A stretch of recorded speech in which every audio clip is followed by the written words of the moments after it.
Bien, je vous propose de commencer.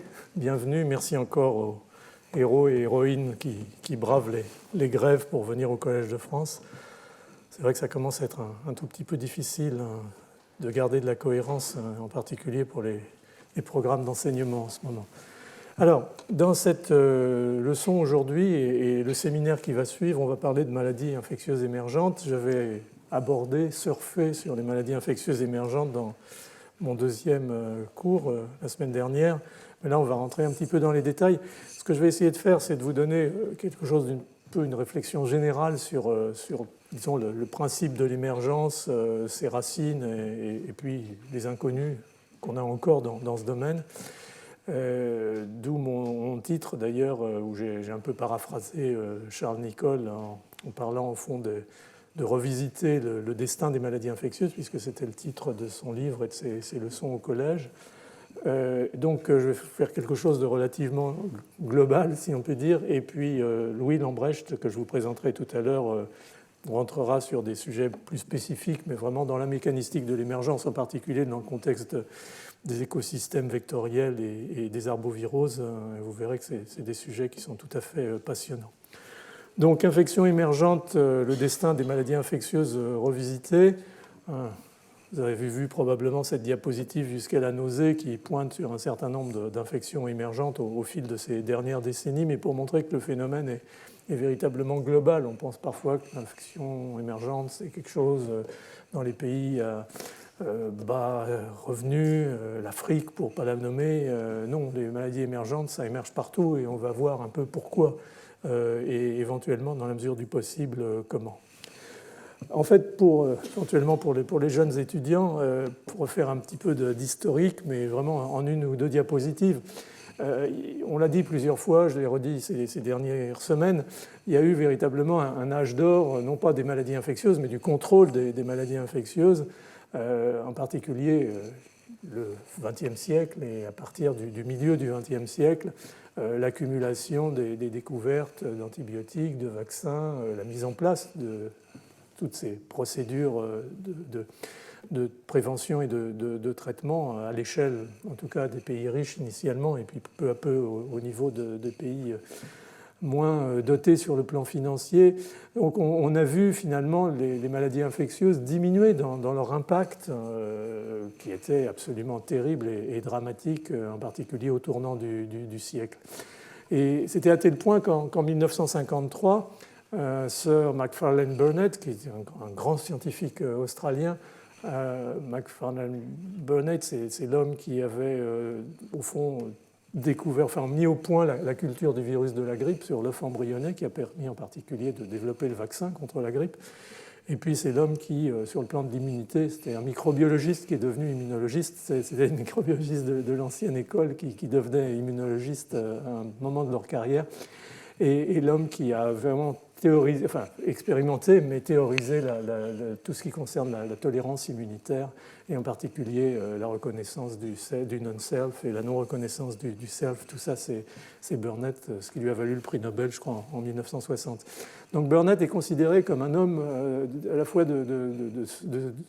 d'expérimentation, y compris la technique, et puis de vision sur le profil évolutif des maladies infectieuses. Et il avait dit en 1953, effectivement, sur la base de ce que je disais au début, que l'élimination virtuelle des maladies infectieuses, que les maladies infectieuses étaient virtuellement éliminées, non pas éliminées tout court, mais éliminées comme facteur essentiel de la vie des sociétés ou de la vie de la société. Donc ça, c'était une affirmation qui, je pense, reste d'ailleurs tout à fait vraie en dépit des émergences qui ont succédé. Un peu plus naïf, mais on ne sait pas si c'est vrai ou pas au fond. C'est cette fameuse citation de William Stewart, qui était le Surgeon General des États-Unis. Le Surgeon General aux États-Unis, c'est le ministre de la Santé, en fait, qui avait dit en 1978, il écrit en tout cas, qu'on pouvait déclarer que le moment était venu de fermer le livre des maladies infectieuses, c'était un peu pompeux, et de déclarer gagner la guerre contre les pestilences. Alors bien sûr, c'était un peu absurde en regard de ce qu'on sait aujourd'hui de l'évolution des maladies infectieuses, et on en a reparlé la semaine dernière, mais il y a un vrai doute maintenant sur la réalité de cet homme éminent et tenu ses propos, et au fond, ça reste un peu une espèce d'affirmation un peu iconique du fait que dans cette période-là, on croyait vraiment que le combat était gagné et que les maladies infectieuses en général allaient progressivement être contrôlées. Et puis il y avait eu bien entendu en 1979 la déclaration par l'OMS de l'éradication de la variole qui, comme on l'a déjà dit, était un grand moment dans la vision de l'évolution du contrôle des maladies infectieuses. Et puis encore une fois, la plupart des vaccins pédiatriques de première génération commençaient à être disponibles à la fin de ces années 1970. On voyait apparaître le vaccin contre la rougeole, les oreillons, la rubéole, tous les compléments des vaccins historiques. Les nouveaux antibiotiques, les nouveaux antifongiques, les nouveaux antiviraux, tout ça donnait une espèce de vent d'optimisme sur le fait que ça allait être une affaire réglée probablement et qu'on pouvait passer au cancer. Comme vous le savez, ce n'est pas réglé, le cancer non plus d'ailleurs, mais quand même l'état d'esprit était là à ce moment-là. Peut-être c'était un peu optimiste, effectivement, parce qu'il y avait des signaux négatifs, mais on avait un peu tendance à les évacuer très rapidement. Il y avait, au fond, dès l'apparition des antibiotiques, on l'a déjà dit, la résistance aux antibiotiques s'est manifestée. Ça a été valable dans les années qui ont suivi la mise en place de traitements par la pénicilline, avec la survenue ou la démonstration de l'existence de bêta-lactamase, d'enzymes produites par Staphylococcus aureus, en particulier au début, qui entraînait la résistance. Donc dès le début des années 50, on a commencé à voir apparaître des staphes résistants aux antibiotiques dans les hôpitaux et ça s'est développé ensuite pour d'autres micro-organismes. Et puis peut-être plus encore proche du concept d'émergence à proprement parler, en 1976 à Yambuku au Zaïre, à l'époque, c'était le nom de la République démocratique du Congo, on a la première épidémie d'une maladie virale absolument dramatique, en tout cas pour le niveau de mortalité observé dans cette petite région au fin fond de la jungle, qui en fait va correspondre à la première épidémie, en tout cas reconnue, d'infection par le virus Ebola, et en fait la découverte du virus Ebola, d'ailleurs à cette occasion par Peter Piot et ses collaborateurs. Et puis en 1976, pour ne pas laisser les virus tout seuls, on voit apparaître à Philadelphie, en Pennsylvanie, à l'occasion d'une réunion, d'une convention d'anciens combattants dans un hôtel de Philadelphie, donc des personnes qui sont déjà, pour un certain nombre d'un certain âge, une épidémie de pneumonie mortelle dont on va très rapidement s'apercevoir qu'elle est liée à un micro-organisme, un gram négatif qui se développe de façon très très rapide et dramatique dans les poumons en parasitant les macrophages pulmonaires et qui va être appelé du fait de cette assemblée de légionnaires, comme on les appelle aux États-Unis, Legionella, et bien entendu Pneumophila, parce qu'elle avait l'air d'aimer beaucoup les poumons. Et donc ça va être aussi le pendant bactérien, au fond, dans un environnement un petit peu différent dans le contexte de l'émergence. Là, on n'est plus dans la jungle profonde africaine, on est dans un hôtel pour l'époque ultramoderne de Philadelphie. Donc cette impression immédiate que ces émergences, elles peuvent survenir dans des conditions, dirons, écologiques tout à fait différentes. Et puis, comme vous le savez, je me souviens aux États-Unis à cette époque-là, c'était la période de mon stage postdoctoral. À partir de 1978 en Californie, puis à Haïti, on commence à voir apparaître ces syndromes très très impressionnants de déficit immunitaire massif chez un certain nombre de personnes. Et c'était bien entendu à ce moment-là l'émergence du sida qui commençait à se manifester. Et sida, sans doute, est l'icône de cette période d'émergence des maladies infectieuses, peut-être quelque part avec Ebola, car elle a vraiment marqué les esprits et cruellement avec le sida, puisqu'il a fallu une bonne quinzaine d'années, voire une vingtaine d'années pour que les trithérapies puissent commencer véritablement à contrôler cette épidémie. Et comme vous en parlerez, ou comme nous en parlera au début janvier Françoise Barré, malheureusement, il n'y a toujours pas de vaccin et c'est difficile de contrôler ces pathologies émergentes sans le soutien dans la stratégie d'un vaccin efficace. Donc c'était des signaux plus ou moins bruyants, mais qui montraient qu'au fond, la nature avait horreur du vide et on avait beau faire ce vide avec les pathogènes classiques, plus ou moins, dans une certaine mesure, on rentrait dans une ère probablement différente qui était l'ère des émergences infectieuses. Alors, je radote, bien entendu, mais Charles Nicholl l'avait prévu. quand il disait qu'il y aurait toujours des maladies infectieuses, que c'était un fait fatal. Et ça, encore une fois, c'était dans une de ses leçons au Collège de France en 1928. Et c'était sa façon, au fond, de sceller cette notion de destin des maladies infectieuses, ou de naissance, vie et mort des maladies infectieuses, avec, pour cette époque, bien entendu, une espèce d'impression de mystère dans la raison pour laquelle certaines infections apparaissaient, d'autres disparaissaient. Et on va voir ici que le mystère, bien entendu, s'est éclairci pour un certain nombre de situations, mais qu'il reste encore, bien entendu, beaucoup d'éléments importants. Alors, qu'est-ce qu'il en est des prévisions de Charles Nicholl? Je vous avais déjà mentionné ça très rapidement la dernière fois. Je prends toujours cet article parce que je pense qu'il a été véritablement un peu fondateur de la London School, qui était paru en 2008, je crois, dans Nature, qui montrait que, après avoir revu un certain nombre de registres et de publications, bien entendu, que de 1940 à 2004, alors ça commence à dater un petit peu, il faudra sûrement le remettre à jour, il y avait eu environ 335 maladies émergentes détectées. Le chiffre paraît énorme parce que ça comprenait beaucoup de situations dont on peut discuter éventuellement la nature émergente, en particulier la notion d'antibiorésistance. C'est-à-dire que je pense que chaque grande résistance aux antibiotiques dans le pathogène majeur est incluse dans cette notion. Mais après tout, c'est de l'émergence ou éventuellement de la réémergence, c'est-à-dire de microbes qui s'étaient calmés sous l'effet des vaccins et des antibiotiques et qui réapparaissent du fait de l'antibiorésistance. Donc elles sont dominées par des infections bactériennes et virales. Vous le voyez sur cet histogramme à droite en bas, c'est la partie gauche. La colonne noire, ça correspond aux bactéries et aux virus. Le reste correspond en blanc aux parasites. Donc vous voyez qu'il y a une ultra-dominance quand même dans cette émergence. En fonction des années, ça reste la même en valeur relative de bactéries et virus. Mais ce qui avait beaucoup marqué quand ces éléments ont commencé à sortir, même avant ce papier, cette revue, on l'avait noté très très vite, c'est montré dans l'histogramme qui est le plus à droite. La partie blanche de la colonne correspond en fait à ce qui concerne des zoonoses, c'est-à-dire des infections par des micro-organismes venant de la faune animale et en particulier de la faune animale sauvage. Et vous voyez qu'ils sont quasiment en majorité dans ces situations, avec de plus une accentuation, une accélération de ce processus, en particulier dans les années 80, 90, 2000, l'effet en fait venant du boost qu'a apporté le sida et l'extension de l'immunodéficience liée au sida dans l'émergence ou la réémergence d'un certain nombre de pathologies, en particulier virales, mais pas seulement, qui avaient été un petit peu oubliées.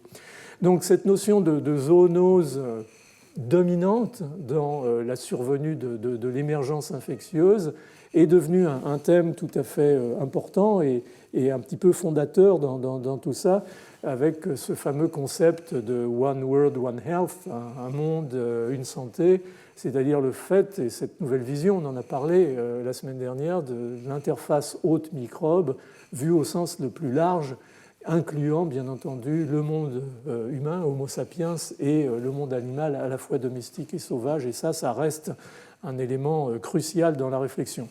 Alors, ce n'était pas toujours très clair, il y avait souvent des discussions sur qu'est-ce qui est émergence, qu'est-ce qui n'est pas émergence, qu'est-ce qui est réémergence.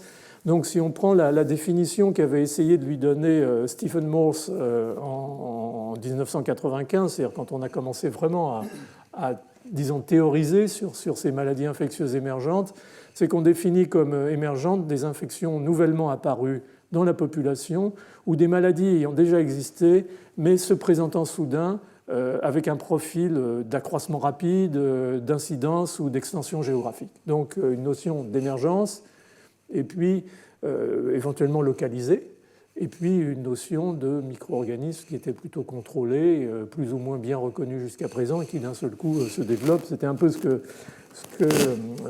Charles Nicholl, de façon un petit peu poétique, expliquait en disant que les microbes changeaient d'habit et qu'il était difficile au début de les reconnaître après ce changement d'habit. Donc on sait maintenant à quoi tout ça correspond. Et donc on en est, c'est une autre variante de la première diapositive, sur cette notion donc d'émergence telle qu'elle a été définie par Stephen Morse et à laquelle vont correspondre les pathologies dont je vais vous parler et dont vous parlera donc Louis dans sa présentation, mais encore une fois pour insister sur le fait que l'émergence, ce n'est pas un problème de certaines latitudes, en particulier de régions tropicales et subtropicales, c'est vraiment un problème mondial. Il y a des émergences qui surviennent dans n'importe quel endroit de la planète, y compris et peut-être plus parce que c'est un des mécanismes dans un certain nombre d'environnements développés, voire très développés. Vous voyez la densité d'événements d'émergence en Amérique du Nord en particulier, et vous voyez la densité d'émergence dans la partie est de l'Asie, qui est une zone qui est bien entendu industriellement extrêmement développée depuis plusieurs décennies.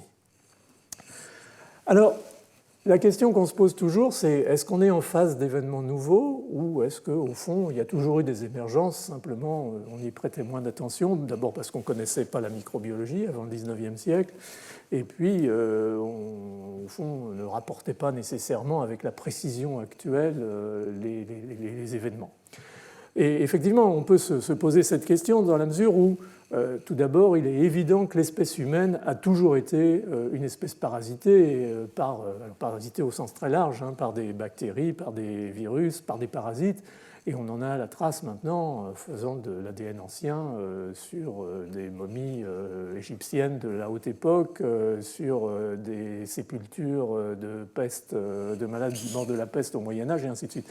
Donc on sait bien que l'homme a toujours été infecté, et en fait l'espèce animale la plus concernée par le parasitisme microbien, puisque une revue en 2001 avait répertorié environ 1400 espèces bactériennes, virales, parasitaires, champignons, qui étaient susceptibles d'infecter Homo sapiens.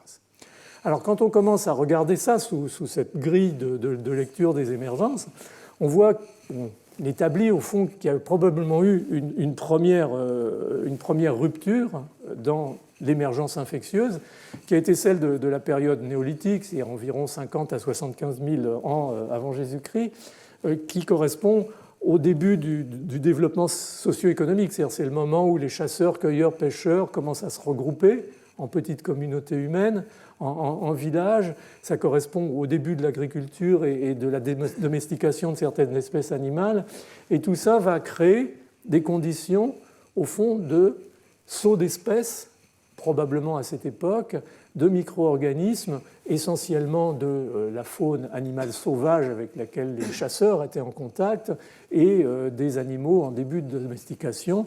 Et on peut probablement rapporter à cette époque déjà la survenue de maladies qui, à l'époque, étaient probablement des zoonoses, comme la coqueluche, la tuberculose ou la rougeole.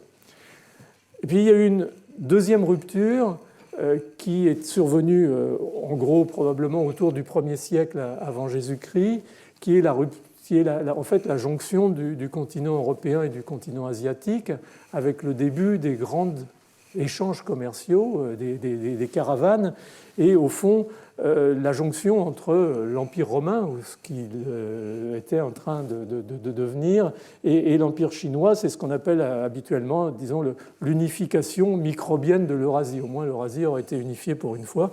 Ce sera par les microbes. Et là aussi, probablement, un certain nombre de micro-organismes et de maladies vont exploser, comme la peste, par exemple, ou la variole ou la lèpre. Puis il va y avoir bien sûr cette troisième rupture, qui est la rupture du XVe siècle, qui est la période des grandes conquêtes maritimes. Là, c'est une unification microbienne au niveau d'autres continents, c'est-à-dire c'est entre le Nouveau Monde et l'Ancien Monde, avec un échange extrêmement généreux de pathogènes, certains n'existant pas en Europe et y venant, comme très probablement la syphilis, et d'autres, par exemple, n'existant pas, mais étant généreusement fournis par les conquistadors et autres conquérants européens, qui sera par exemple la variole, qui a éradiqué virtuellement une grande partie de la population amérindienne de cette époque. Et puis il y a bien entendu le grand classique qui est le transport du paludisme par la traite des esclaves de l'Afrique vers le continent américain. Donc ça, ce sont au fond des périodes qui ont été quelque part des accélérateurs de l'émergence et qui ont fait que des conditions sociologiques et écologiques, on va y revenir, parce que c'est ça au fond la racine de l'émergence, ont contribué à cette nouvelle apparition et dispersion épidémique, voire endémique, d'un certain nombre de maladies.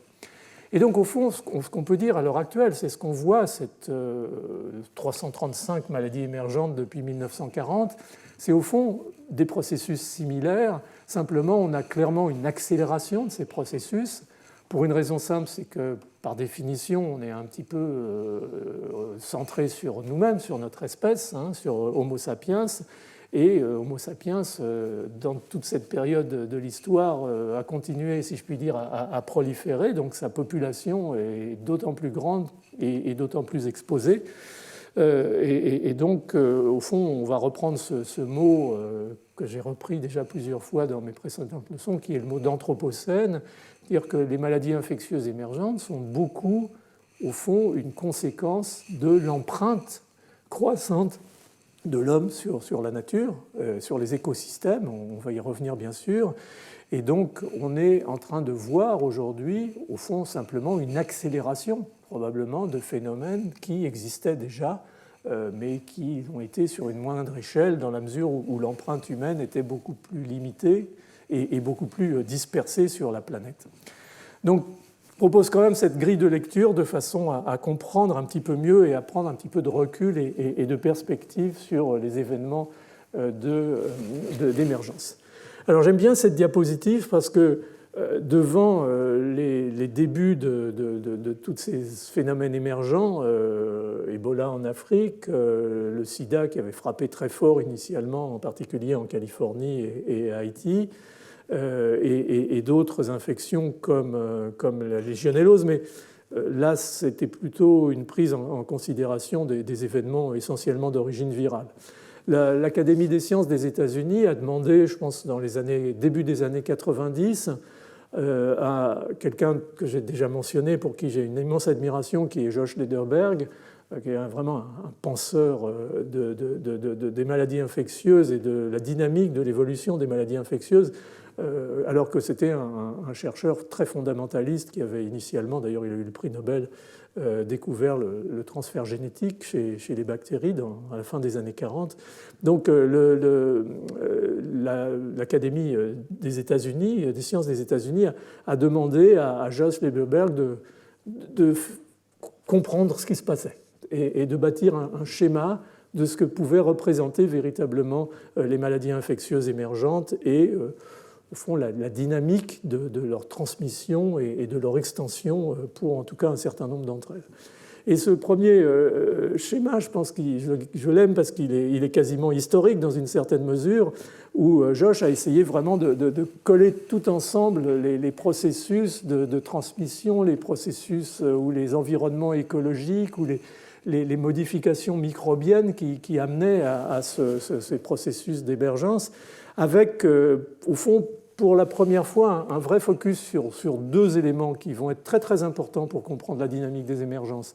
L'un qui est le saut d'espèce, puisque là c'était très centré sur les zoonoses, qui est la possibilité qu'un virus associé à une espèce animale X, Y ou Z puisse se transmettre à Homo sapiens et s'y installer et y développer une maladie. Et puis, bien entendu, en dehors de cet aspect individuel, la possibilité de ce micro-organisme de se transmettre à d'autres individus et à transformer cette émergence infectieuse en une véritable épidémie, voire en une pandémie. Et Lederberg avait vraiment réussi dans un schéma, au fond, alors même si c'est peut-être un petit peu difficile par moment de suivre les flèches, d'autant plus que vient s'y intégrer aussi dans la partie du bas les vecteurs dont vous entendrez parler, en particulier la transmission par le moustique. Donc Lederberg avait réussi quand même à capturer un petit peu tout ce processus, et donc ça c'est un peu le bloc de compréhension qu'il a apporté, publié en 1992, comme vous le voyez là sur la diapositive. Alors, une fois qu'on a dit tout ça et qu'on a vu ce schéma un petit peu compliqué, on peut commencer à réfléchir un petit peu sur, au fond, quels sont véritablement les stades qui vont amener un micro-organisme pathogène, un virus, parce que c'est souvent un virus, à émerger. Et au fond, sans vouloir caricaturer, on peut voir trois stades importants. Il y a un stade initial qui est, au fond, un épisode accidentel d'infection d'un nouvel hôte. C'est-à-dire, un homme va être en contact avec un micro-organisme qui vient d'un animal sauvage. On a dit que c'était souvent la faune sauvage, ces zoonoses, soit par contamination directe, soit par contamination indirecte par un vecteur comme un arthropode, comme un moustique. Ça, c'est un peu la notion de ce qu'on appelle spillover. C'est le débordement, c'est-à-dire qu'un virus sort de son habitat habituel et va se retrouver d'un seul coup dans un habitat inhabituel qui, en l'occurrence, pour ce qui nous concerne, est l'homme. Mais il est probable que dans l'immense majorité des cas, ces événements de spillover qui sont sans doute assez fréquents, en particulier dans les zones où il y a une très forte densité de capacité d'interaction entre homme et animal, vont être des impasses microbiologiques parce que ces microbes ne trouvent pas chez l'homme la capacité, on va y revenir rapidement, de se développer. Donc ça va être au fond un débordement, mais une impasse microbiologique. Mais dans certains cas, probablement rares, heureusement d'ailleurs, le débordement ou des débordements successifs dans les mêmes conditions écologiques, là où s'effectue le problème, c'est le problème d'Ebola par exemple dans la première épidémie et les suivantes, va donner lieu à une espèce de chaîne locale de transmission et progressivement, au fond, le micro-organisme qui va trouver les moyens, peut-être aussi dans son propre génome et sa propre biologie, de s'adapter, va pouvoir se développer dans une espèce différente, encore une fois dans l'espèce humaine. Et donc on est là dans le véritable saut d'espèce, c'est-à-dire le microbe change d'espèce et s'adapte à l'espèce humaine. Et là, tout va se jouer maintenant sur la deuxième étape de Lederberg, c'est-à-dire la transmission. Est-ce que cet individu qui maintenant a été infecté, je dirais efficacement par ce micro-organisme, va être capable de transmettre à d'autres individus ce micro-organisme et donc toute la problématique de la chaîne de transmission. Donc vous voyez qu'une émergence, c'est un phénomène complexe et un phénomène où il existe à tout moment des impossibilités, des impasses éventuellement pour le micro-organisme qui vont bloquer le développement du phénomène d'émergence jusqu'à une véritable épidémie ou une pandémie. Néanmoins, les choses arrivent, la preuve en est, le sida, Ebola et bien d'autres dont vous entendrez éventuellement parler ultérieurement. Donc la barrière d'espèces est un élément très très important, mais malheureusement, il n'est pas nécessairement totalement efficace dans cette protection contre le transfert d'une espèce à une autre. Alors, question qu'on peut se poser d'emblée, je l'ai mis sous une forme un petit peu simplette dans cette diapositive, c'est au fond, maintenant qu'on a réfléchi à ces étapes, à ces trois étapes, est-ce qu'elle est écrite quelque part? Est-ce qu'elle est écrite dans le microbe? Est-ce qu'elle est écrite dans l'hôte? C'est important parce qu'au fond, ça sous-tend l'idée qu'on puisse à terme, et on y reviendra dans la deuxième partie de la présentation, anticiper sur les émergences, se dire tel microbe va avoir des chances ou des risques de se transmettre ou de sauter l'espèce plus ou moins facilement. Alors, où peut se situer, ça vaudrait un autre cours qui serait un cours vraiment détaillé sur ce qu'est la barrière d'espèce ou ce que peut être la barrière d'espèce. La première, intuitivement, c'est la notion de récepteur. C'est-à-dire, est-ce que le micro-organisme qui se développe, le virus qui est pathogène ou éventuellement porté de façon asymptomatique, comme c'est souvent le cas par un grand singe, va pouvoir se transmettre à l'homme et en premier lieu se fixer sur les cellules cibles de manière à pouvoir se développer. Alors cette notion de récepteur, elle est importante, elle est nécessaire mais pas suffisante, c'est-à-dire que Par exemple, pour la grippe, il est clair que H5N1 est essentiellement pathogène pour les volatiles et très pathogène mais rarement infectieux chez l'homme, puisqu'on n'a pas eu plus d'un millier de cas de grippe H5N1 lors des épisodes auxquels on a été confronté. Mais ça ne suffit pas. Il ne suffit pas d'avoir un changement de récepteur. Il faut aussi, pour H5N1, par exemple, avoir d'autres éléments, en particulier une ARN polymérase qui soit compatible, qui soit suffisamment peu fidèle pour permettre progressivement l'adaptation du virus à son nouvel hôte. Et tout ça, manifestement, ça se passe bien entre le poulet et le furet, par exemple, mais ça se passe moins bien entre le poulet et l'homme, et tant mieux. Pour l'instant, en tout cas, on n'a pas eu de grande épidémie ou pandémie avec ce organisme. Mais pour dire simplement que d'avoir un récepteur qui s'adapte à l'homme, ça ne suffit pas. Alors ça peut être nécessaire et suffisant, probablement avec le coronavirus, les coronavirus responsables du SRAS ou du MERS, SRAS, Hong Kong, le Canada, MERS, plutôt l'Arabie Saoudite, sont des virus qui ont l'air d'être assez ubiquitaires et être capables d'infecter des camélidés, des félidés et des hommes au passage, peut-être pas avec la même efficacité, mais tout de même. Donc c'est suffisant, tout se passe relativement bien. Mais pour le VIH, par exemple, c'est pas simple et ça s'est exprimé dans un autre sens. C'est-à-dire qu'on a essayé beaucoup de comprendre la physiopathologie du VIH en essayant de développer des modèles animaux, en particulier des modèles murins, comme on le fait le plus souvent. Et il y a deux récepteurs principaux, le CD4, donc la GP120, et puis le CCR5. Mais même en faisant des souris transgéniques exprimant ces deux récepteurs humains, ce n'est pas suffisant. Il y a encore d'autres étapes et probablement on aura du mal et c'est même difficile avec des chimères hématopoïétiques humaines à faire forcer, si je puis dire, les souris à développer le sida. Donc on voit bien que ces passages d'espèce à espèce sont compliqués et que, au fond, le cahier des charges de cette saut d'espèce n'est pas toujours facile à élucider et à comprendre.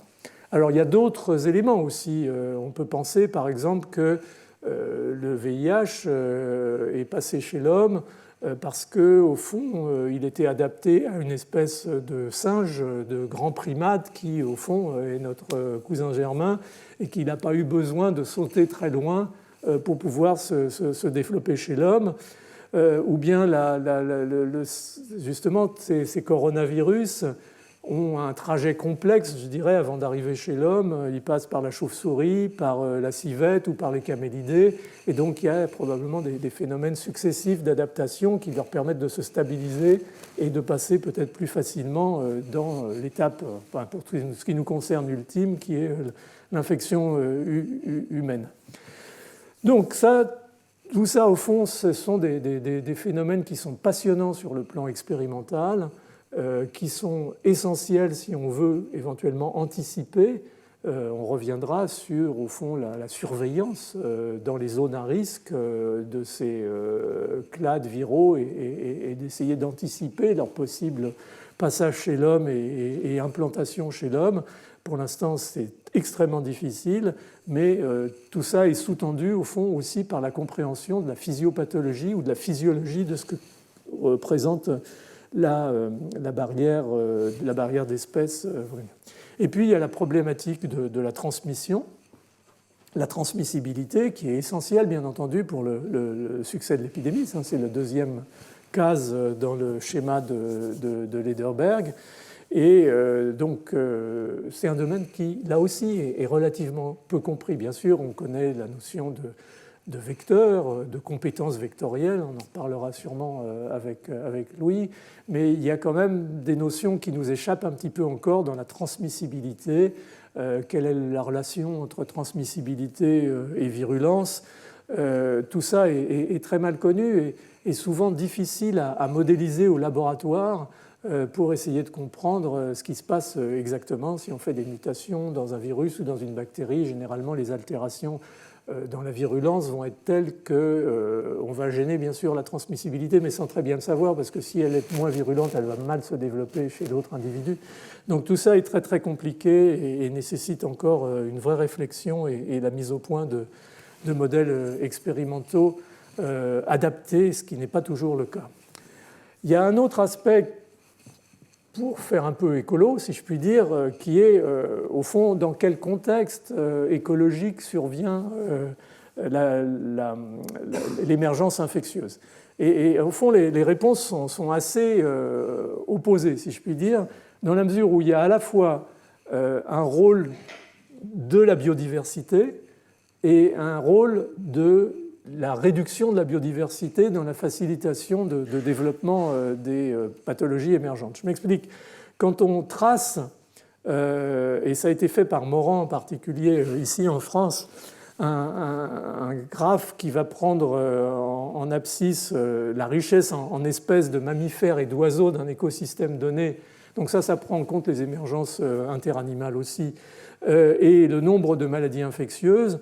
On s'aperçoit qu'il y a une courbe totalement linéaire, c'est-à-dire plus il y a d'espèces, plus il y a de maladies infectieuses.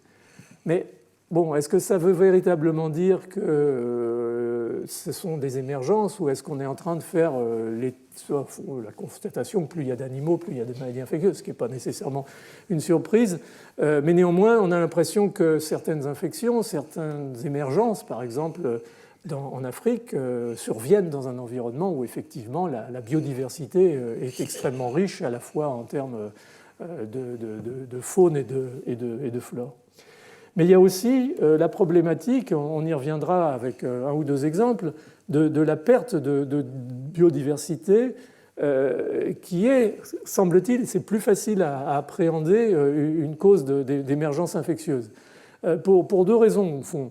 C'est que si vous réduisez la biodiversité animale, disons, en tout cas en nombre d'espèces animales dans un certain environnement, si vous avez simplement quelques espèces représentées, vous allez empêcher un effet éventuel de dilution. C'est-à-dire qu'un microbe, un virus qui va se transmettre à d'autres espèces, finalement, il va se restreindre aux quelques espèces auxquelles son hôte va l'exposer. Et donc, on va augmenter probablement les risques de cette émergence. Et puis, il y a aussi le fait que l'augmentation des interactions entre l'homme et certaines espèces animales liées à des altérations écologiques et à une perte de biodiversité, on prendra un exemple avec le Nipah, est un facteur qui va faciliter donc les contacts et donc l'émergence. Donc on a une difficulté, mais je voulais exprimer quand même, dans cette relation biodiversité, mais clairement la réduction de la biodiversité, l'altération massive des écosystèmes qui s'accompagnent bien souvent de réduction de la biodiversité, la monoculture et autres, va attirer des populations animales plus restreintes et donc augmenter ces risques, très probablement. Alors, la question c'est, mais ça je ne vais pas le reprendre parce que Simon Cochemez vous en a bien parlé la semaine dernière et certainement mieux que je ne pourrais le faire moi-même. Après ce passage d'espèces, il y a effectivement le problème de la transmission. Et donc cette transmission, encore une fois, elle est difficile parfois à comprendre dans ses bases biologiques intrinsèques, en dehors de la connaissance des facteurs je dirais, physiques de cette transmission, que ce soit facteurs aériens, que ce soit encore une fois des vecteurs arthropodes et autres. Mais donc il y a quand même cette notion qui est essentielle d'évaluation de cette transmission qui est le R0, le taux de reproduction de la maladie, c'est-à-dire le nombre d'individus non naïf par rapport au microbe, qu'un individu infecté par ce microbe va infecter secondairement, et ainsi de suite. Et c'est comme ça que se propagent les épidémies, d'autant plus rapidement que le R0 est élevé, que le taux de reproduction est élevé. Et pour vous donner un exemple, et donc ce taux de reproduction, il va, comme c'est marqué dans l'équation là, mais j'ai vraiment simplifié, dépendre de la probabilité de transmission de l'infection, ce qu'on sait souvent a posteriori, bien entendu, de nombre de personnes, nombre de moyens de contact par unité de temps, et la durée moyenne de la phase infectieuse. Plus un individu est infecté longuement, plus il va être susceptible de transmettre. Mais par exemple, la grippe se transmet mieux que le coronavirus parce que les individus émettent le virus avant même d'avoir des symptômes cliniques, contrairement aux patients avec un SRAS, par exemple, et donc vont contaminer un certain nombre de personnes avant qu'on les ait détectés et qu'on puisse éventuellement les isoler. Donc tout ça est très tributaire de ces facteurs et ça va finir par définir le R0. Mais c'est intéressant parce que c'est parfois contre-intuitif. Je vous ai mis là une liste de R0. Certains d'entre eux, certaines de ces maladies, on n'imaginerait pas que leur R0 soit aussi élevé ou au contraire aussi faible quand on voit le dynamisme de certaines épidémies. Donc la rougeole est un peu le champion, là, puisqu'elle est de l'ordre de 15. Donc un individu infecté, un enfant infecté va infecter 15 enfants naïfs. Mais inversement, la grippe saisonnière, on est à 1,2, 1,3, 2 au maximum. Donc on est dans une situation où, au fond, on a l'impression que l'épidémie est très dynamique, mais au fond, le R0 n'est pas si élevé que ça. La grippe espagnole, qui a décimé la population mondiale en 1918-1919, en rétrospectivement, le R0 il était de 2,3, donc c'est quand même faible, et pourtant, Dieu sait si cette pathologie a été terrible. Et je vous rappelle que le R0 de la tuberculose est de 10. On disait classiquement, je ne sais pas si c'est vrai, quand j'ai commencé à m'intéresser à la physiopathologie de la maladie infectieuse, qu'il suffisait d'un bacille tuberculeux transmis pour infecter un individu. Donc on est là dans des maladies comme la rougeole qui sont extrêmement contagieuses. Donc on va revenir maintenant un peu à des choses peut-être un petit peu plus fondamentales sur l'aspect du pourquoi des maladies infectieuses émergent. Pourquoi des maladies infectieuses émergent-elles? Alors bien entendu, il y a des facteurs biologiques qui sont dominants. Les microbes s'adaptent, soit par mutation, soit par acquisition de gènes étrangers.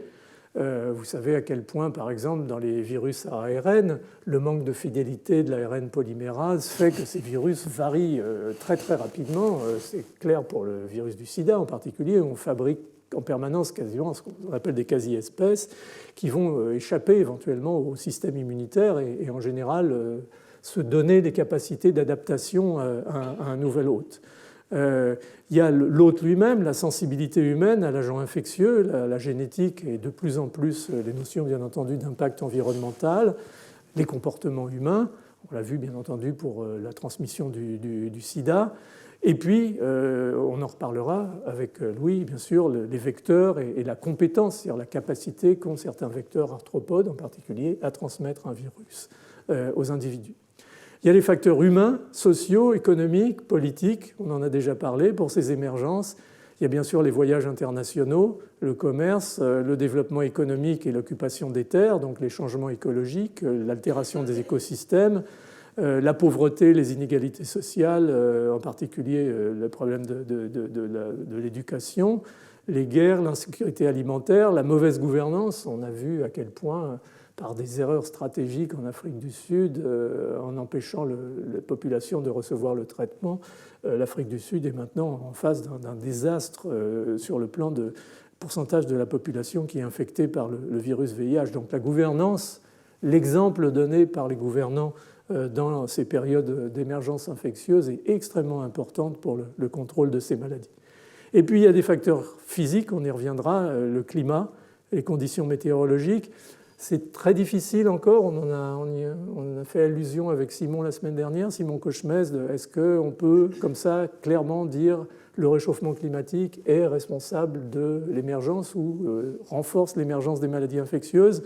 Probablement dans certaines circonstances, on en redira un mot, mais ça reste encore très généralement nécessaire de le confirmer et ce n'est pas toujours facile parce qu'on n'a pas de contrôle, ce n'est pas comme au laboratoire où on peut faire le contrôle négatif aux expériences.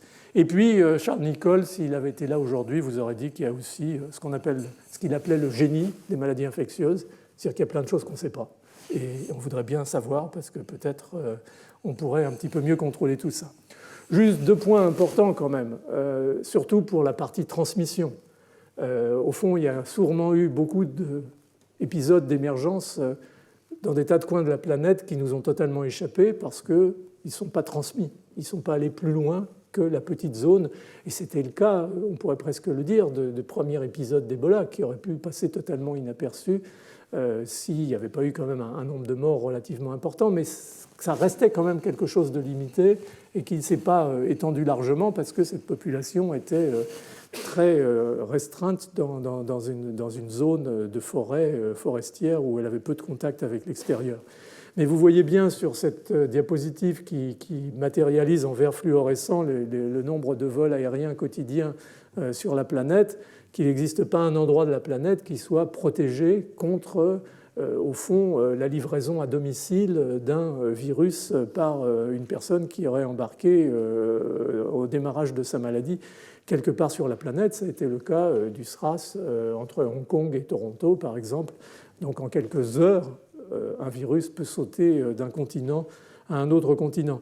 Et les choses ne vont pas s'arranger de ce côté-là, puisque j'ai repris les statistiques de l'IATA de 2019, donc très récentes, qui montrent que le nombre de passagers aériens annuels était en 2006 de 2,1 milliards et qu'il est en 2018 de 4,3 milliards. Alors on peut penser qu'avec ce qui commence à se dessiner sur le contrôle de la diminution de l'utilisation du transport aérien pour des raisons écologiques, les chiffres vont peut-être se stabiliser, mais enfin 4 milliards, ça reste quand même un chiffre absolument monstrueux et à prendre en considération, car c'est un des éléments intrinsèques du risque, bien sûr, d'élargissement des épidémies, d'extension des épidémies, voire de mise en place de pandémies. Et puis on peut réfléchir à l'avenir aussi. On parle beaucoup de ces zoonoses dans certaines zones de la planète. Et le focus se fait beaucoup effectivement sur là où le VIH a probablement émergé, là où Ebola émerge. Il faut voir que cet élément d'impact de l'homme va surtout dans les années à venir, dans les décennies à venir, se développer dans les grandes villes, puisque on considère qu'en 2050, 75 à 80% de la population mondiale vivra dans des grandes villes, dans des mégapoles. Et vous voyez déjà là sur la colonne de droite, je vais faire la liste des agglomérations de plus de 20 millions d'habitants. Il y en a 11 qui sont dans des pays qu'on appelait avant en voie de développement, dans des pays à bas revenus où les infrastructures sont fragiles et où le risque de transmission sera beaucoup moins maîtrisé, éventuellement dans les grandes métropoles européennes ou nord-américaines. Donc on a là un risque urbain qu'il faut certainement prendre en considération dès maintenant et commencer à penser la ville aussi en termes de risque épidémique et de risque d'émergence épidémique, de façon à ne pas avoir à découvrir les choses au dernier moment, comme on le fait malheureusement bien souvent à notre époque.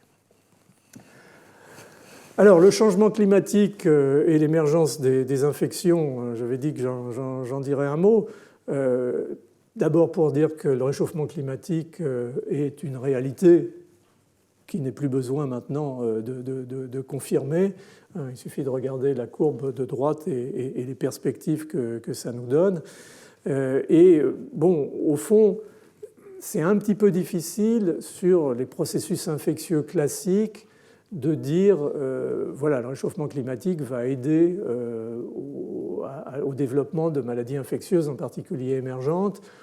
Après tout, le virus de la grippe, il est très sensible à l'augmentation thermique. À partir de 40-41, il arrête de se repliquer chez l'homme. Donc, bon, voilà, il n'y a pas nécessairement de corrélation. Par contre, il y a un domaine où certainement il y a matière à réfléchir et à travailler, et c'est déjà fait, c'est celui des systèmes vectoriels qui comportent au fond trois éléments, qui sont l'agent infectieux, l'hôte, ce qu'on appelle le réservoir habituel, et le vecteur, arthropode ou tique ou autre. Et clairement, le réchauffement climatique va avoir un impact sur ces populations vectorielles, et donc en particulier sur probablement la compétence vectorielle de ces moustiques, par exemple pour un certain virus, mais encore une fois ça peut être dans l'autre sens. L'augmentation thermique va peut-être ralentir un certain nombre d'éléments, mais va certainement faciliter et on le voit déjà, la migration de populations vectorielles vers des latitudes nord ou extrême sud, où jusqu'à présent, ces espèces de moustiques, par exemple, n'étaient pas présentes. Donc, il faut maintenant faire rentrer cette notion de maladie émergente vraiment dans un contexte qui est large, qui est bien entendu le contexte de l'éthologie, de la dynamique, de la structure génétique des populations, de ces arthropodes vecteurs, et mettre tout ça véritablement en équation par rapport au changement climatique et aux conséquences, en particulier sur les événements climatiques que vous connaissez, qui sont de plus en plus impressionnants sur notre planète. Donc il y a un vrai travail là, de fond qui, je pense, nécessite d'être fait. J'avais regardé, peut-être Louis, tu nous en diras un mot, mais il y a 3-4 ans, j'avais essayé de faire un cours sur émergence infectieuse et changement climatique. J'avais vraiment centré là-dessus.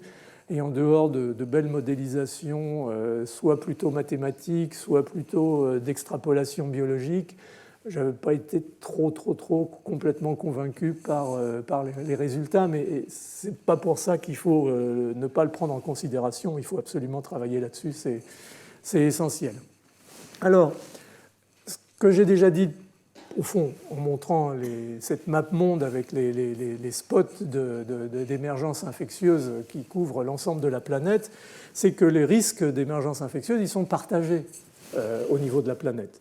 Ils existent chez nous, sous nos latitudes, dans les pays, disons, à haut revenu, avec l'agriculture intensive, avec l'alimentation industrielle, avec les ruptures dans la traçabilité alimentaire. Vous avez tous entendu parler des épidémies de listériose sur des produits éventuellement carnés.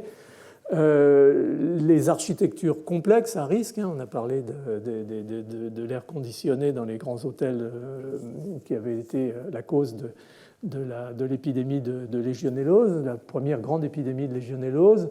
Les changements biologiques, climatiques, la pollution, tout ça, ce sont des éléments auxquels nous-mêmes, nos régions sont face.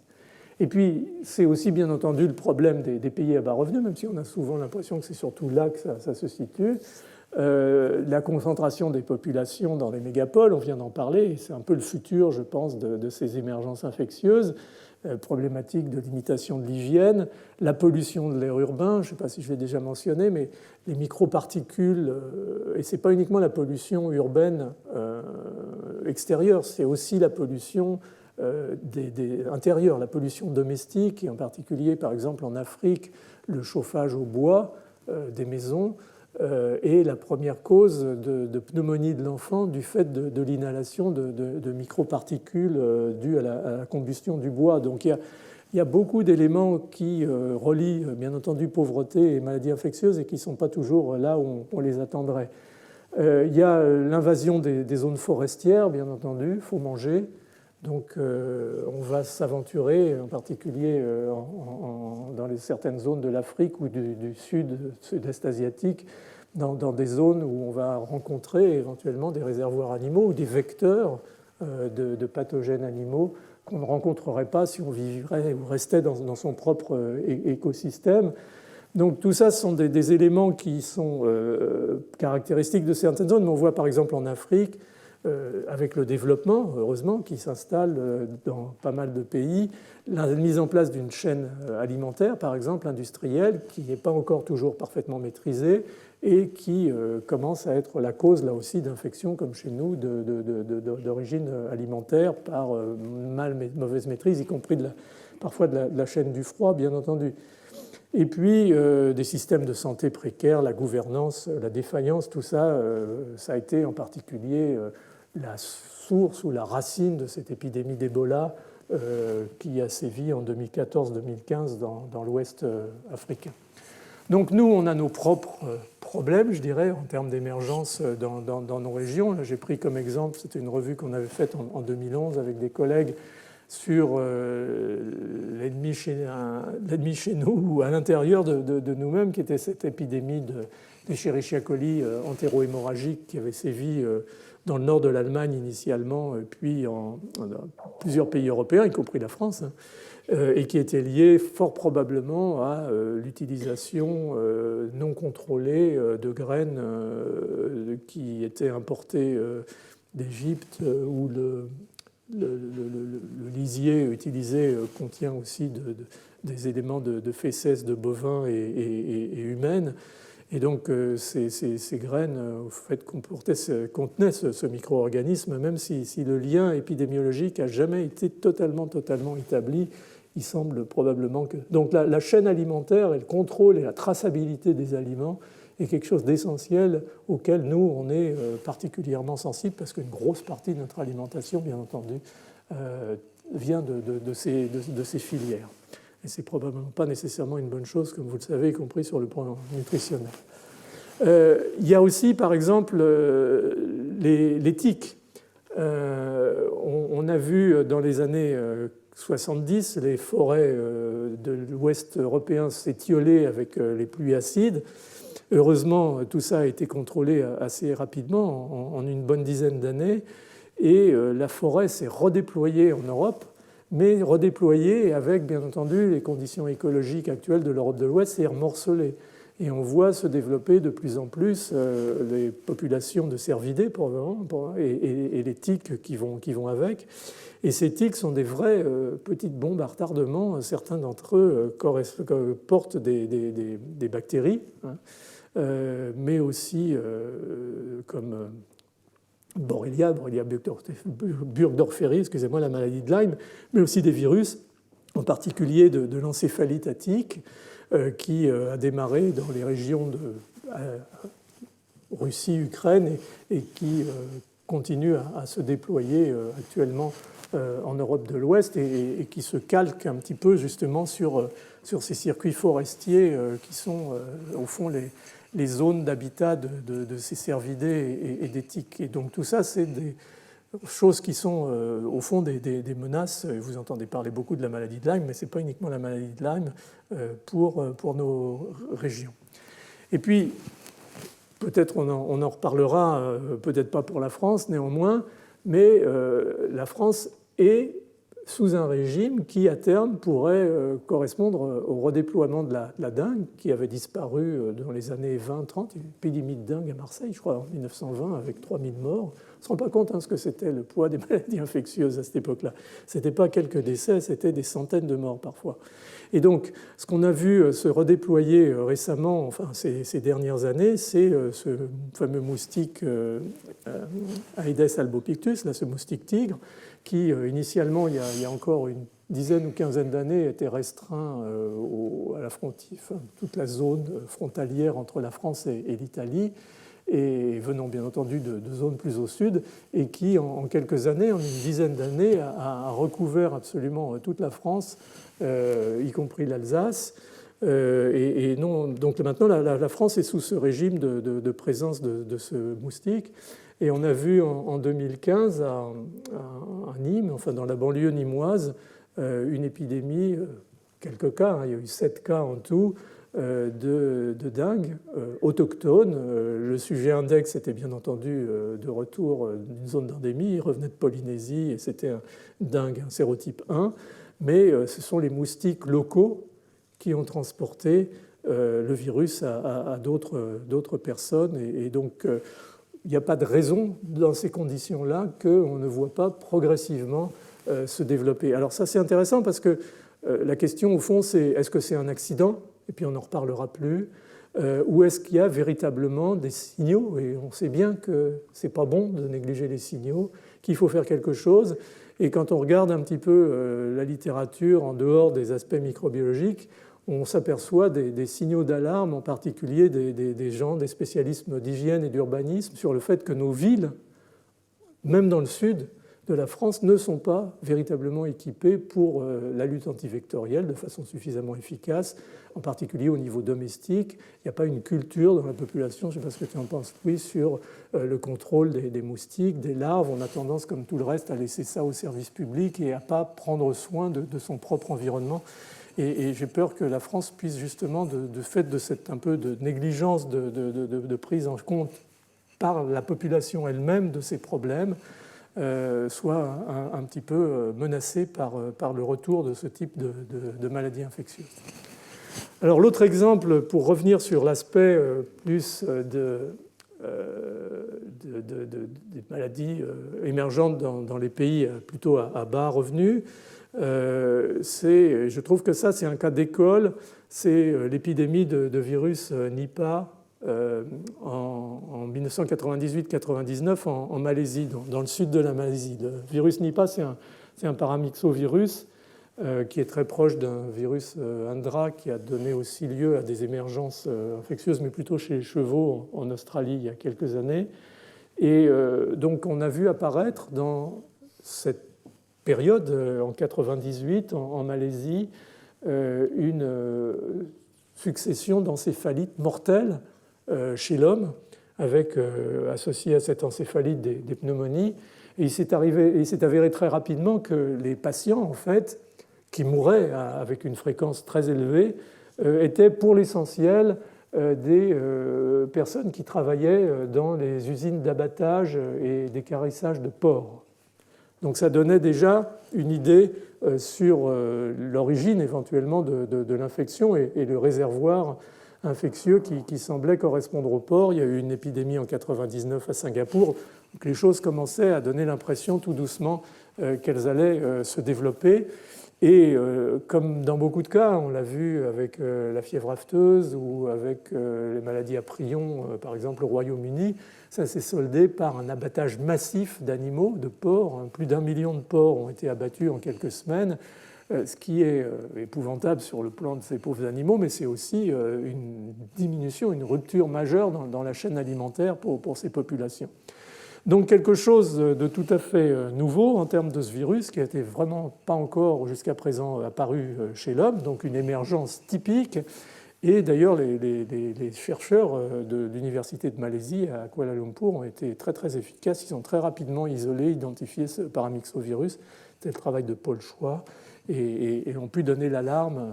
Alors qu'est-ce qui s'était passé en fait? Et c'est pour ça que j'insiste beaucoup sur la problématique des écosystèmes. Pour résumer, la Malaisie est un pays qui, comme tous les autres pays, essaye de nourrir sa population. Et il est évident que ça s'est payé d'une déforestation très très importante, comme dans beaucoup de régions du globe, de manière à occuper de nouvelles terres et à pouvoir les cultiver. Et donc ce qui a été mis en culture dans certaines régions du sud de la Malaisie, c'est des vergers, en particulier des banguiers ou des arbres produisant des fruits sucrés, dans la mesure où la suite de l'histoire est que cet changement et cette simplification, réduction de la diversité, a fait qu'on a réduit d'un seul coup l'espace pour la biodiversité animale à des vergers immenses sur lesquels sont venus s'abattre une population de chauves-souris qui sont ce qu'on appelle des roussettes ou les fruit bats en anglais. Ce qui dit encore mieux la chose, c'est que c'est des chauves-souris qui se nourrissent de fruits. Et donc ces chauves-souris sont venues se nicher dans ces vergers. Et à côté, bien sûr, de ces vergers, se développait en parallèle l'élevage du porc. Et donc ce sont les chauves-souris qui ont contaminé les porcs. Et bien entendu, au moment de l'abattage des porcs et de leur équarrissage, ce sont les ouvriers impliqués qui ont, au fond, hérité de ce virus qui avait circulé de la chauve-souris au porc et maintenant à l'homme. Donc vous voyez le lien vraiment extrêmement étroit et solide entre l'émergence infectieuse, en particulier l'émergence virale, et les changements induits par l'homme des écosystèmes. Et ça, je pense que c'est vraiment un des messages importants à retenir pour ce qui concerne l'émergence infectieuse. L'autre émergence emblématique, bien entendu, c'est Ebola, et ça a été l'épidémie d'Ebola en Afrique de l'Ouest, qui a été vraiment un traumatisme épouvantable, parce que jusqu'à présent, on pensait qu'Ebola, c'était des petites émergences relativement limitées, même si le taux de mortalité était très très important. Là, on s'est retrouvé d'un seul coup avec, en quelques mois, 30 000 cas et 10 000 morts, hein, quand même. Un tiers des patients affectés par le virus sont décédés, ce qui était véritablement à une échelle qu'on ne considérait pas jusqu'à présent. Et cette pathologie, enfin cette épidémie d'Ebola, elle a touché d'abord la Guinée, et puis ensuite elle s'est dispersée sur les pays voisins, sur le Sierra Leone et le Libéria. Et au fond, quand on refait l'histoire de cette épidémie, on revoit, on revisite quelque part la problématique des maladies infectieuses émergentes. C'est-à-dire qu'on a eu une première étape qui a été un saut d'espèce, qui est essentiellement le fait qu'on était une saison sèche. Il y a eu une exacerbation de l'épizootie, probablement d'animaux de la forêt infectés, même de façon chronique, et pas nécessairement, encore une fois, malades par le virus Ebola. Cette saison sèche côté humain a entraîné au fond une perte agricole importante et donc a augmenté le passage, l'entrée des hommes dans la forêt de façon à aller chercher à la fois, disons, de la nourriture végétale, mais aussi faire ce qu'on appelle le bush hunting, même si c'est interdit, c'est-à-dire de chasser les animaux sauvages, en particulier les singes. Et donc ça a été la première étape, c'est-à-dire ce contact dans un univers écologique ou dans un écosystème un peu inhabituel pour l'homme, avec à la fois des animaux et éventuellement des vecteurs comme la chauve-souris, encore une fois. Et puis il y a eu cette expansion leuco-régionale au Sierra Leone, au Libéria. Ça, on savait que c'était possible, éventuellement en milieu rural, parce que les gens circulent quand même à travers les frontières, surtout quand on est en période de disette où il faut aller chercher de l'alimentation partout où elle est. Mais là où on n'avait pas encore eu cette dimension-là, c'est quand la maladie est rentrée à Conakry, est rentrée dans une grande ville, dans une grande métropole. Et là, bien entendu, la transmission pouvait se développer de façon très très importante. Et donc ça nous a montré qu'au fond, Ebola était susceptible de se développer sur le mode d'une épidémie relativement classique, disons par le biais de cette succession d'événements qui avaient été jusqu'à présent relativement inhabituels. Alors bien entendu, tout ça s'est développé sur un fond de précarité des systèmes de santé, d'insuffisance des infrastructures hospitalières, de personnel hospitalier et infirmier, de moyens de traitement, en tout cas de réanimation, même de gants et autres nécessités pour se protéger. Il y a eu plusieurs médecins et infirmières qui sont décédés au cours de cette épidémie. Ça a été absolument dramatique à tous les niveaux. Et on a même commencé à s'inquiéter chez nous quand on a vu que des patients pouvaient se retrouver chez nous après un voyage aérien infecté. Et c'est là peut-être qu'on a commencé véritablement, peut-être aussi avec notre égoïsme de nantis du Nord, à se dire que ça pouvait peut-être concerner tout le monde. Et c'est là qu'on a remis l'accent sur le vaccin qui avait été laissé un petit peu au placard dans les petites épidémies précédentes. Donc c'était véritablement un problème qui soulignait encore une fois la dimension sociologique de l'émergence infectieuse, avec en particulier du fait de problèmes d'éducation, mais ferait-on mieux chez nous dans une certaine mesure, le non-respect des mesures d'isolement de base, des gens qui quittaient l'hôpital ou qui fuyaient l'hôpital, qui étaient des mouroirs en fait pour rentrer chez eux, alors qu'ils étaient en incubation, la poursuite des rites funéraires qui avaient été très vite identifiés par les anthropologues sur place comme étant un moment important de transmission de la maladie au moment du soin des corps. Donc on peut arriver à décortiquer tout ça et à redire encore une fois que la cause de l'émergence, elle est d'abord et avant tout l'homme et la condition humaine, avant d'être quelque chose de complètement inconnu, comme le soulignait éventuellement en son temps Charles Nicolle.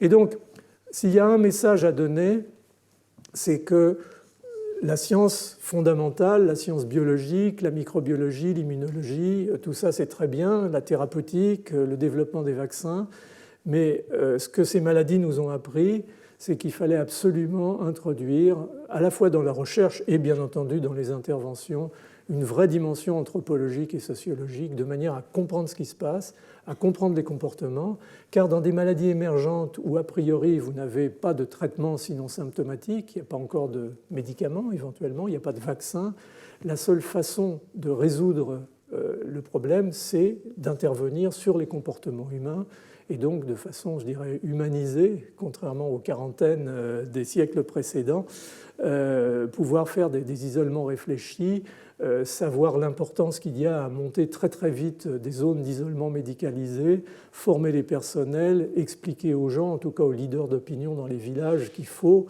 s'astreindre à un certain nombre de contraintes, mais encore une fois dans des environnements extrêmement complexes et instables.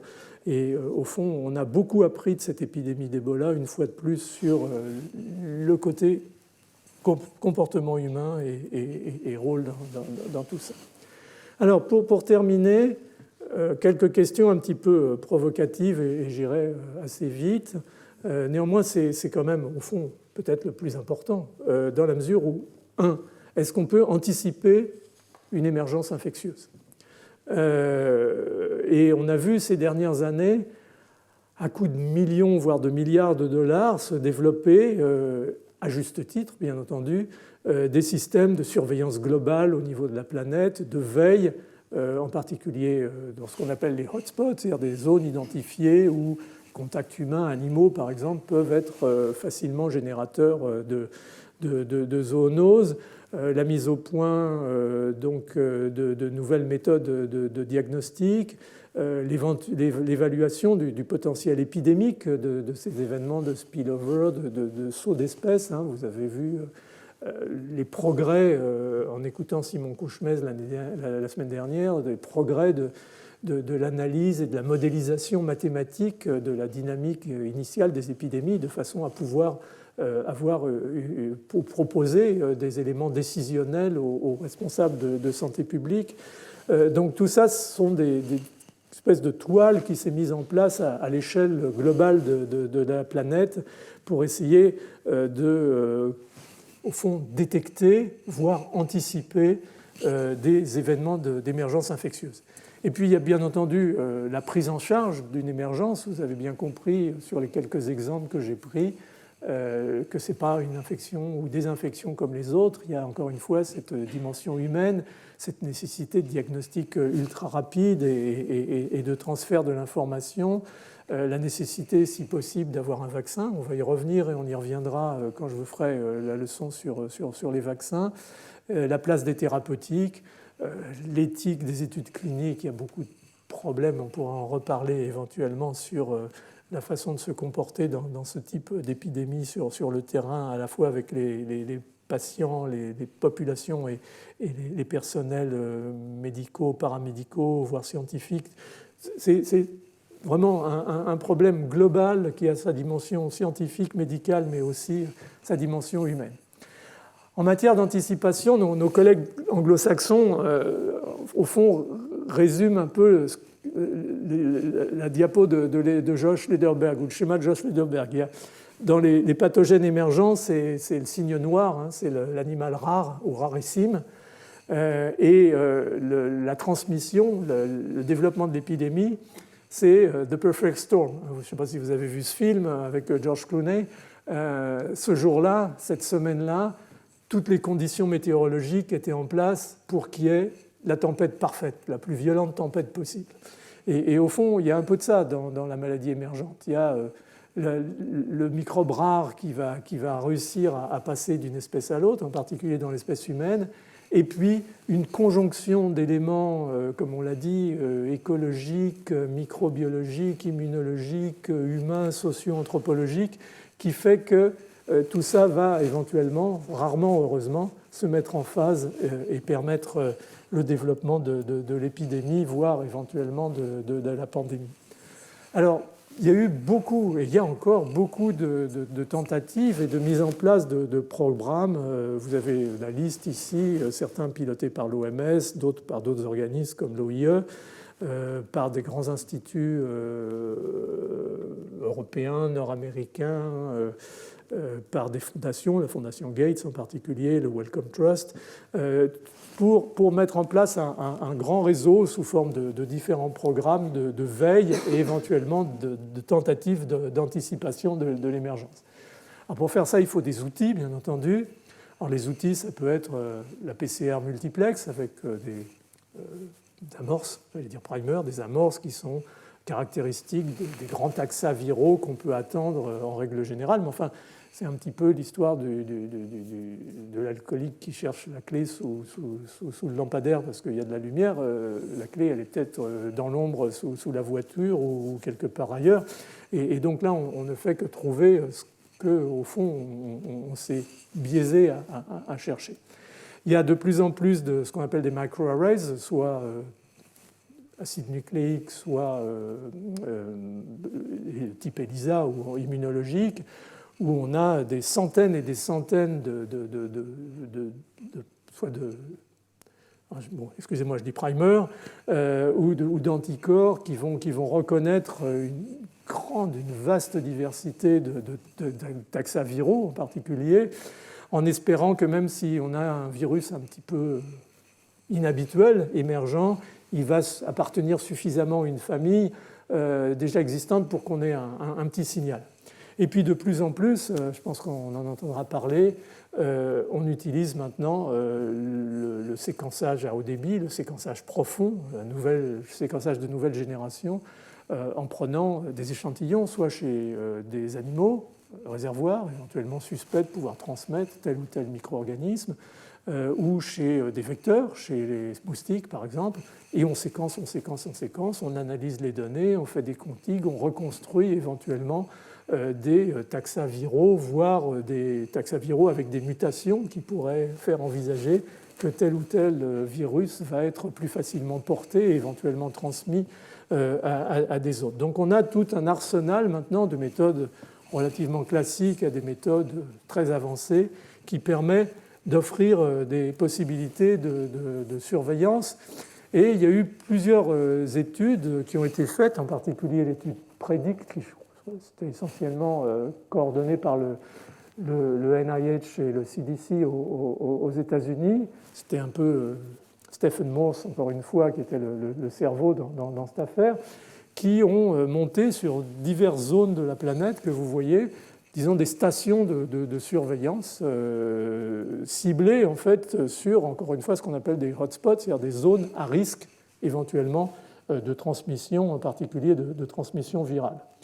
Et ces approches ont été extrêmement productives en termes d'identifier des virus qui circulaient dans ces différents écosystèmes, même éventuellement d'identifier de nouveaux virus qui étaient inconnus, mais malheureusement, elles n'ont jamais permis jusqu'à présent, en tout cas, corrige Louis si je me trompe, d'anticiper et de dire voilà, tel virus qu'on a découvert à tel moment dans tel écosystème va passer chez l'homme et rétrospectivement, effectivement, il est bien passé. Donc ça, c'est quelque chose qui nécessite d'être encore avancé, mais ces approches n'ont pas été, surtout ne me comprenez pas mal, n'ont pas été négatives parce que la pérennisation permettra sans doute à un moment ou à un autre de consolider cette approche anticipatrice et d'essayer d'aller un petit peu plus loin dans, au fond, l'anticipation, c'est de pouvoir être prêt au bon moment et de tuer, au fond, l'épidémie naissante dans l'œuf, si l'on peut dire.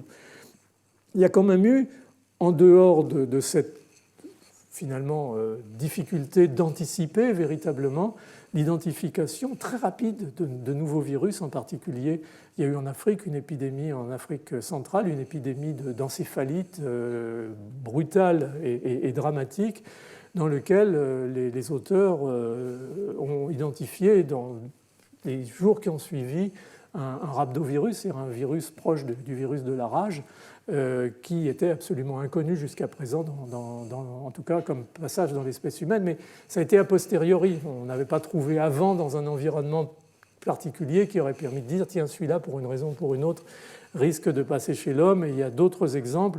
Donc cette surveillance étroite, elle paye, et c'est par exemple ce que fait très très bien notre collègue à l'Institut Pasteur, Antoine Gessin, lorsqu'il étudie véritablement dans une zone donnée en Afrique centrale en particulier, les transmissions systématiques de certains virus qu'on peut anticiper parce que ce sont des rétrovirus comme ce qu'on appelle les spumoviridés, les fomivirus, qu'on peut anticiper comme étant un jour ou l'autre générateur d'une véritable émergence infectieuse. Et sur des milliers d'individus qu'Antoine, par exemple, a suivis pendant des années dans ces régions, au Cameroun en particulier, il a pu montrer que ces fomivirus qui étaient très prévalents chez les singes dans ces régions forestières, on les retrouvait dans un faible pourcentage, mais véritablement on trouvait des traces de cette infection virale chez des hommes, qui étaient en général des chasseurs qui s'étaient battus avec des singes. Et donc ces personnes avaient des traces immunologiques, avaient à la fois des marqueurs viraux moléculaires, peut-être étaient-ils porteurs chroniques, mais je pense que la façon dont c'était fait, je ne pense pas qu'ils pouvaient dire que c'était le virus entier, mais surtout avaient des traces immunologiques avec des anticorps dirigés contre ces virus. Donc on n'en est pas loin de cette possibilité d'anticipation, mais vous voyez que c'est un travail d'années par des hyper spécialistes avec des outils très sophistiqués dans des terrains qui ne sont pas toujours très favorables. Et donc la difficulté de la tâche est quand même très très importante. Dernier point, j'adore cette photo du Maasai en train de téléphoner sur son portable. Je trouve que c'est l'Afrique d'aujourd'hui, partie de l'Afrique d'aujourd'hui en tout cas dans toute sa splendeur. Ce que nous ont aussi appris ces maladies émergentes, qui peut s'élargir à des maladies qui réémergent dans nos régions même, c'est de muscler, si je puis dire, un vrai modèle de prise en charge qui, au fond, peut s'appliquer à des pathologies virales, à des pathologies microbiennes. On a vu l'épidémie de peste pulmonaire à Madagascar ces derniers mois ou dernières années. Et au fond, le principal objectif dans cette situation-là, où il faut absolument détecter le micro-organisme et l'identifier très rapidement, c'est de bloquer la chaîne de transmission. Ça va nécessiter des choses qui n'étaient pas si évidentes que ça au début, c'est-à-dire une coordination claire de la réponse nationale, internationale, une mobilisation sociale, on a parlé d'éducation, on a parlé d'anthropologie, de socio-anthropologie, tout ça c'est essentiel. Des soins sécurisés, on a parlé de créer des lits médicalisés avec des conditions humaines mais efficaces de quarantaine. Et puis une recherche très rapide, une identification très rapide des porteurs ou des malades encore asymptomatiques avec ce qu'on appelle des POCs et des Point of Care tests, c'est des petits systèmes très rapides de diagnostic de la présence d'un micro-organisme, de plus en plus par des méthodes de PCR-LAMP qui sont des systèmes enzymatiques qui sont indépendants de la température. Donc on a tout un arsenal qui se met en place de manière à mieux prendre en compte ces pathologies émergentes. Le développement de nouvelles thérapeutiques, on en parlera éventuellement, et puis bien entendu la mise au point d'un vaccin, mais ça on sait bien que c'est un rêve au stade de l'émergence, parce qu'il faut des mois, voire des années pour développer un vaccin contre un nouveau pathogène. Et là, bien entendu, on est dans une situation d'urgence. Donc on a un véritable problème. On entend souvent que font les chercheurs. C'est marrant parce qu'on est dans une période intéressante où, d'un côté, on entend la population nous dire un peu « oh, les vaccins, c'est dangereux, ceci, cela, à quoi ça sert ?» Et puis dès qu'il y a une épidémie émergente un petit peu inquiétante, on dit « mais qu'est-ce que font les scientifiques? Pourquoi on n'a pas encore de vaccin ?» Donc il faut, un de ces jours, il va falloir se clarifier un petit peu les idées sur tout ça. On en reparlera lors de mon cours sur les vaccins, vous savez où, de quel côté est mon cœur, probablement. Donc voilà, on a tout revisité aussi le dispositif et il y a un certain nombre d'éléments que je viens de discuter. Ce qui est très intéressant, c'est qu'effectivement, on est focalisé beaucoup sur le vaccin dans la problématique de l'émergence. Et on voit qu'au fond, dans les grandes émergences récentes, on n'a pas ou on n'avait pas de vaccin. C'est le cas du sida, c'est le cas d'Ebola. Et donc, on a fait sans le vaccin. Ou on a dû faire sans. Et avec des succès variés. On a vu que le sida, tant qu'on n'a pas eu de thérapeutique, ça a été une catastrophe absolue. Depuis qu'on a la thérapeutique, ça va mieux, bien entendu. Les patients survivent, ils peuvent rester maintenant avec une espérance de vie très importante, contrairement à la période qu'on a connue, que j'ai connue dans les années 80. Néanmoins, on voit bien qu'en Afrique, par exemple, ou en Asie, dans les zones où il y a pas mal de VIH, on a du mal à s'en sortir sans vaccin parce qu'il faut donner des médicaments, ça coûte cher, ça demande, c'est pas uniquement le prix du médicament, c'est les équipes, c'est le fait qu'il faut qu'il soit pris quotidiennement, alors qu'un vaccin, vous donnez une injection, 2 injections, ou plus 3, et vous avez la population protégée.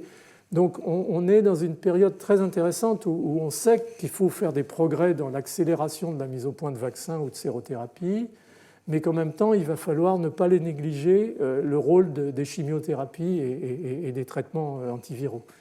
Et on a très bien vu, par exemple, que dans l'épidémie d'hépatite C en Égypte, tout le long de la vallée du Nil, où il y a des millions de personnes qui ont été contaminées, on ne va pas revenir sur les raisons pour ça, mais on pouvait quasiment, grâce à la mise en place de schémas thérapeutiques relativement courts sur 3 semaines avec 2 ou 3 molécules très efficaces contre le virus de l'hépatite C, guérir les gens, et non seulement guérir les gens, mais aussi bloquer la chaîne de circulation, et ça avec des produits qui certes coûtent cher, mais avec un effort international qui comporte les pays eux-mêmes, des aides par des ONG, par des grands organismes privés comme la Fondation Gates, le Wellcome Trust, encore un fois, le Rotary, et les industriels qui font du pricing, c'est-à-dire qui essayent de réduire les coûts de production au maximum.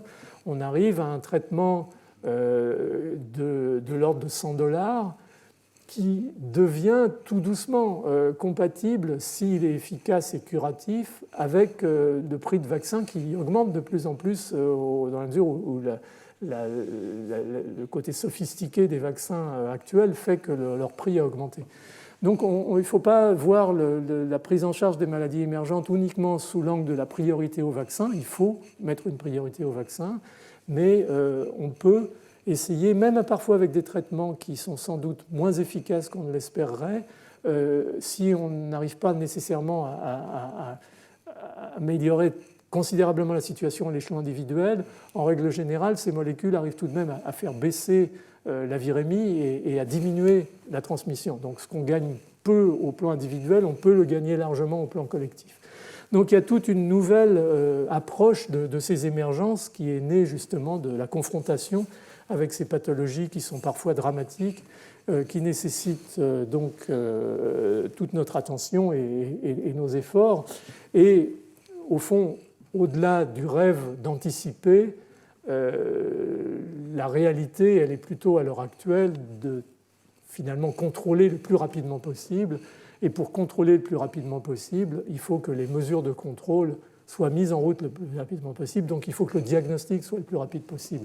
Et donc l'idée est bien entendu de passer de cette pique rouge où, au fond, tout le dispositif se met en place et devient efficace quand la maladie commence à spontanément, au fond, diminuer parce qu'une grande partie de la population a été infectée, transformer ça en la partie du bas qui est la partie jaune, c'est-à-dire pouvoir, au fond, tuer l'épidémie dans l'œuf et se donner tous les moyens du diagnostic et de l'intervention avant que l'épidémie n'ait eu le temps de se développer. Donc le vaccin dans tout ça, je vous en reparlerai dans la leçon sur les vaccins, j'y intégrerai les nouvelles ouvertures dans la vaccination et le développement rapide, entre guillemets, de vaccins, parce que malheureusement on ne peut pas comprimer ça autant qu'on le voudrait. Et donc ça, je viens de vous en parler de la réémergence. Donc au fond, est-ce qu'on peut prédire l'avenir des maladies infectieuses, en particulier anticiper l'émergence des maladies infectieuses?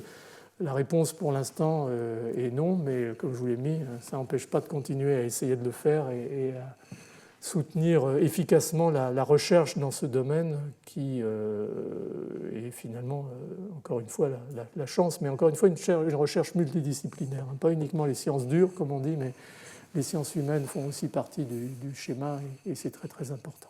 Donc voilà, je vous remercie de votre attention.